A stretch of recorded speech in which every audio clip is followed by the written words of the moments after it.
Bem-vindos. Hoje vamos discutir a evolução da modelagem conceitual, desde os tempos heróicos até as ontologias de hoje em dia. Vamos discutir o que é um modelo.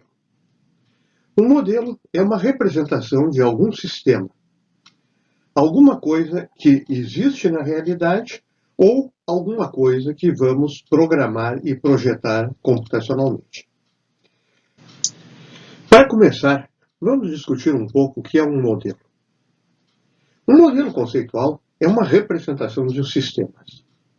Ele consiste o quê? Em conceitos que são usados para ajudar as pessoas a conhecer, a compreender ou a simular algum assunto, alguma coisa que estejamos estudando. Então, eles são abstrações de coisas do mundo, sejam elas coisas físicas, sociais ou computacionais, sistemas de informação. E uma coisa importante é representar a semântica. O que é? O significado que nós atribuímos a cada um dos elementos de uma zona de nossa experiência. E é isso que nós vamos estudar. Para começar, vamos ver o processo de modelagem. O que é o processo de modelagem? É desde a percepção de uma realidade até a criação de um modelo, de um esquema conceitual. A primeira coisa que nós fazemos é uma representação informal. Por exemplo, uma representação textual daquilo que nós entendemos para mostrar para o nosso usuário, para a pessoa vinculada ao problema na realidade, possa verificar se aquilo que nós pensamos está correto. Depois, passamos por uma representação intermediária, pode ser gráfica, e, finalmente, uma representação formal em alguma linguagem de programação, em algum modelo conceitual. Se vocês quiserem aprofundar esse tema, verifiquem no meu canal no YouTube um outro vídeo sobre modelagem conceitual. Vamos começar com os tempos heróicos. Lá pelos anos de 1968, quando alguém queria analisar um sistema para desenvolver uma aplicação, um sistema de informação, saía com o kit básico. Uma régua de fluxograma para desenhar em papel o modelo daquilo que existia na realidade e que seria implementado computacionalmente. O IBM AMS, o banco de dados, que era um modelo hierárquico, e a linguagem de programação COBOL. E isso eram todas as ferramentas que o analista de sistema tinha. O que acontecia? Ele caía no campo de batalha, ou na realidade, e fazia o quê? Procurava representar aquela realidade a partir do zero. Então, por isso que eu chamo tempos heróicos. Era um esforço gigantesco para desenvolver um modelo. Início da história. 1966, com modelo de banco de dados hierárquico. O AMS da IBM, modelo Codazinho. Em 1970, surgiu o nosso velho amigo, o modelo relacional do COD. Em 1976, surgiu o modelo ER pelo Peter Shane. Eu estou super conectado com o modelo ER, tenho trabalhado ao longo dos anos com o modelo ER, e para mim é importante, porque no ano passado eu fui indicado para ER Fellow, pelo trabalho que eu desenvolvi para suportar a comunidade de modelagem conceitual do ER.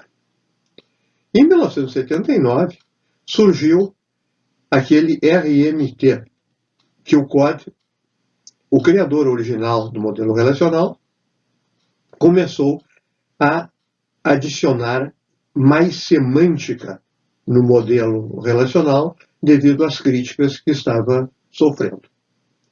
E isso aí, para mim, é o início da história. Vamos agora ver em detalhe cada um deles. O esquema conceitual.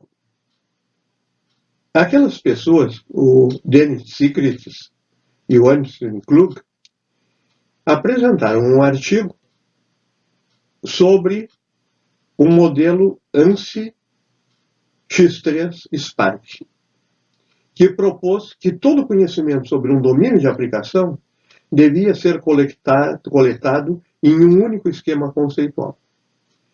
Para mim, isso foi um dos momentos essenciais na evolução da modelagem conceitual. Foi uma formalização importante. E notem, em cada uma dessas etapas, eu vou disponibilizar uma referência para um artigo. É um artigo daquele que nós chamamos seminais, que é uma semente. E qualquer pessoa que queira ter uma formação completa em modelagem conceitual, na graduação, no mestrado e, obrigatoriamente, no doutorado, deve conhecer esses artigos seminais, para entender como as ideias surgiram e como evoluíram até hoje. Se vocês observam o esquema, vocês veem que existe o banco de dados, as aplicações e a interface de usuário.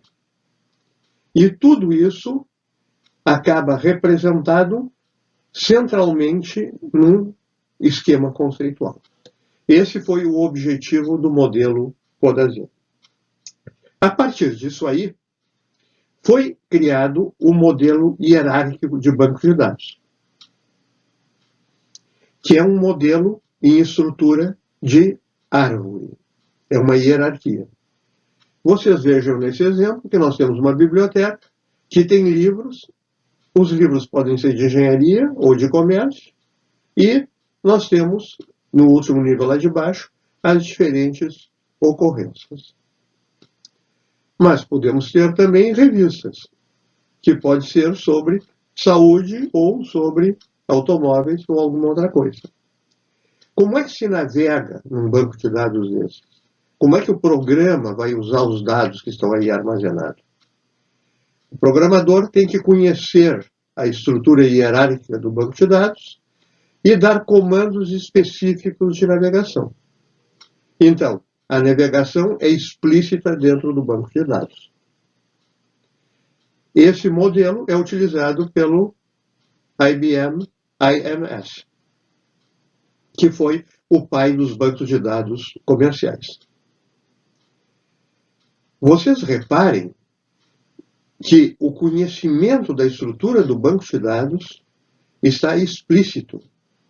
Qualquer modificação que ocorra na estrutura deste modelo do banco de dados, da representação interna do banco de dados, obriga a reprogramação dos programas de aplicação. Em 1970, houve uma mudança super importante.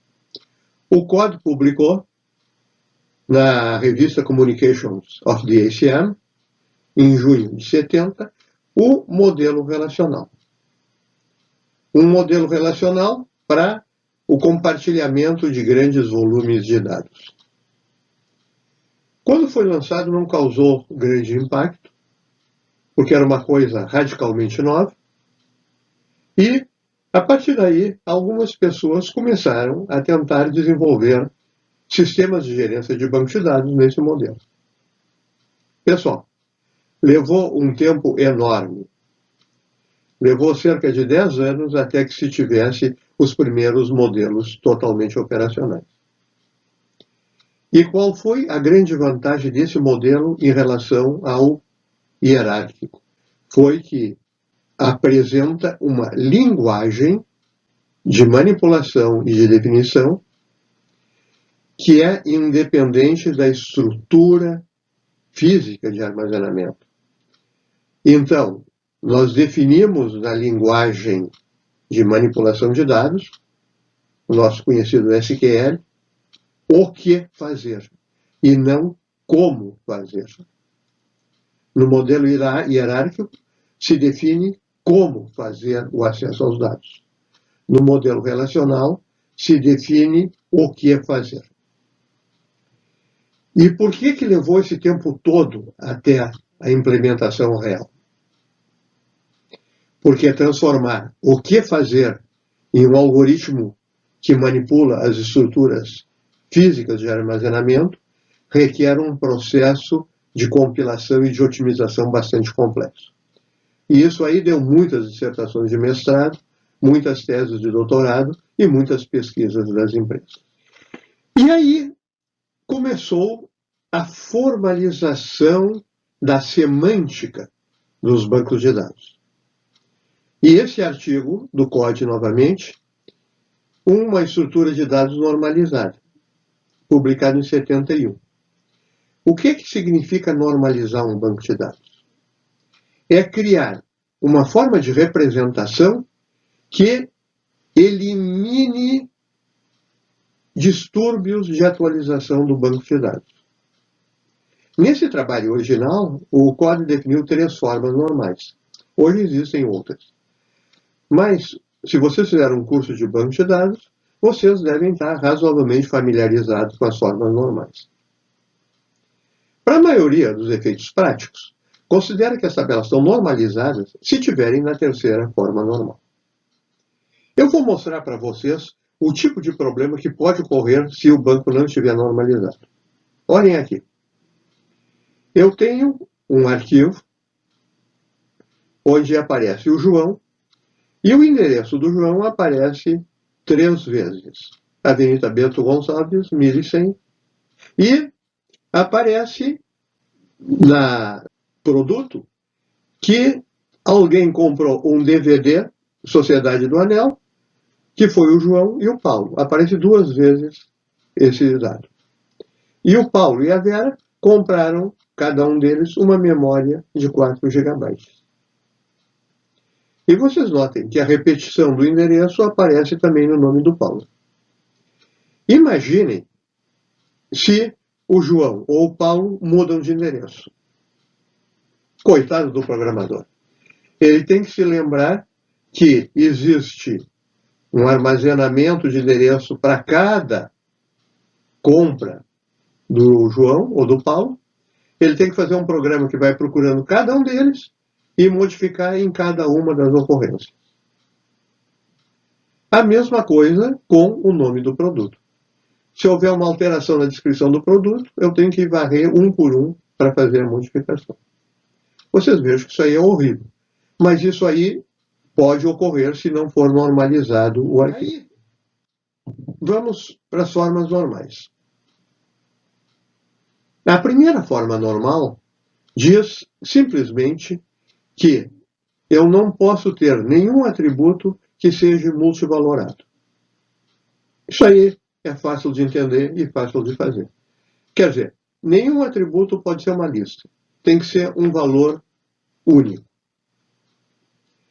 Agora vamos ver a segunda forma normal. Analisando aquela tabela lá na primeira forma normal. Nós notamos o quê? Que a data do início e o tempo alocado para um projeto depende do quê? Do código do projeto e do código do empregado. Isso aí quer dizer o quê? Quer dizer que um empregado, um funcionário, inicia a trabalhar num projeto e tem um tempo alocado para trabalhar naquele projeto. Isso aí está associado àquele funcionário, àquele empregado e àquele projeto. Isso aí é uma dependência funcional. Então, nós temos que tirar isso do arquivo inicial e colocar isso aí num outro arquivo, separado, isolado, que nós chamamos, nesse caso, projeto empregado. E outra coisa que se nota é que o código do empregado determina o nome, a categoria e o salário desse empregado. Isso aí é uma dependência funcional. Aí nós criamos um outro arquivo chamado empregado, que tem o código dele na empresa, o nome, a categoria e o salário. Isso aí é normalização, segundo a forma normal. Se vocês quiserem aprofundar, isso é adaptado do livro do Reuser sobre a modelagem conceitual e esquemas de banco de dados. A terceira forma normal. Uma relação está na terceira forma normal se e somente se estiver na segunda forma normal, quer dizer, não tiver nenhuma dependência funcional embutida dentro de um arquivo, e se os atributos que não são chave não são dependentes transitivos da chave primária. Quer dizer, uma coluna que não é chave não pode depender de outra coluna não chave. Aqui vocês veem o que acontece nesse caso. A descrição e a cobertura do plano depende do plano. O MA define Unimed A, cobertura total. O MA, Unimed A, cobertura total. Isso aí é uma dependência transitiva. Isso aí tem que ser removido também do arquivo. Por quê? Pelo mesmo problema de atualização. Porque se eu tiver que atualizar um dado, eu devo atualizar esse dado uma única vez no banco de dados. E esse é o objetivo das formas normais. Mas agora vamos ver a consequência disso aí, pessoal. Provavelmente vocês estão familiarizados com as formas normais. Mas pensem um pouco mais. O que é que nós estamos fazendo ao normalizar uma tabela? Nós estamos retirando semântica daquela tabela. Ok? Porque as dependências funcionais são semântica. E para onde vai essa semântica?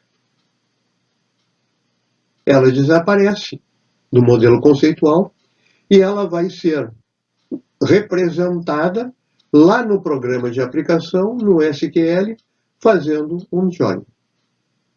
Então, nós melhoramos o desempenho, nós melhoramos a atualização do banco de dados, mas nós perdemos semântica. O modelo relacional era representado na forma de tabelas. Difícil de mostrar para o usuário claramente o ambiente que ele estava trabalhando, o sistema no mundo real. Aí o Peter Shane publicou The Entity Relationship Model. Numa publicação super importante da ICM, Transactional Database System, volume 1, número 1, em março de 76. Para mim, isso aí foi uma coisa que realmente me impactou. Eu tinha acabado de terminar o meu mestrado em computação. Estudei o artigo e achei que seria extremamente importante para a modelagem conceitual. E nunca tinha imaginado que o meu envolvimento seria tão grande com a comunidade.